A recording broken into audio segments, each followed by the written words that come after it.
আমি শাহাঙ্গীর সরোয়ার, প্রধান শিক্ষক কলমা সরকারি প্রাথমিক বিদ্যালয়। জাতীয় শিক্ষা পদক 2026-এর উপজেলা পর্যায়ে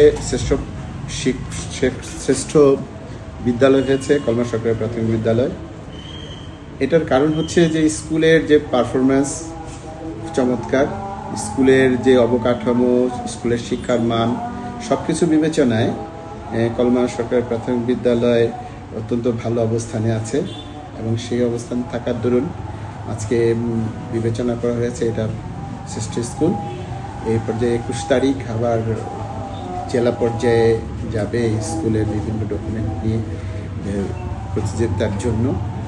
স্কুলের বর্তমানে ছাত্র সংখ্যা হচ্ছে 310 এবং আমরা কিন্ডারগার্টেন স্কুল নিয়ে খুব বেশি মাতামাতি করি অনেক সময়, কিন্তু কিন্ডারগার্টেন স্কুলগুলোর আমি আগে বলেছি কিন্ডারগার্টেন স্কুলগুলোর ওরকম প্রশিক্ষিত শিক্ষক থাকে না, কিন্তু ওদের যে সিলেবাস, ওরা কিছু কিছু সিলেবাস নির্ধারিত কিছু জিনিস দিয়ে দেয় এবং ওই নির্ধারিত জিনিসগুলো ওরা ছাত্রছাত্রীরা পড়ে, ওটুকুর মধ্যেই প্রশ্ন হয়, ওটুকুর মধ্যেই তারা পরীক্ষা নেয়, যার জন্য অনেক নম্বর পায়।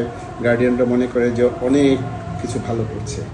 আসলে প্রাইমারি স্কুলগুলোতে যদি ঠিক মতো পড়ানো হয়, বিশেষ করে শহর কেন্দ্রিক যে প্রাথমিক বিদ্যালয়গুলো, সেখানে কিন্তু ভালো স্কুলগুলো যথেষ্ট ভালো করছে সরকারি প্রাথমিক বিদ্যালয়গুলো, কিন্তু কিছু কিছু প্রাথমিক বিদ্যালয়গুলো ওইভাবে তারা যদি পড়াশোনার মানটা বজায় রাখে, যদি সরকারি যেভাবে যে যোগ্যতাগুলো অর্জন করার কথা ছাত্রছাত্রীদের সেগুলো ঠিকমতো যোগ্যতা অর্জন করায়, তাহলে আসলে ওই আমাদের যে কিন্ডারগার্টেনগুলো আছে এই সরকারি অনুদান পায় না, তারা কিভাবে এগিয়ে যাবে? তারা মোটেও এগিয়ে যেতে পারবে না। এক সময় কিন্ডারগার্টেনগুলো বন্ধ হয়ে সরকারি স্কুলগুলোই চালু থাকবে, এটা আমি অন্তত মনে করি।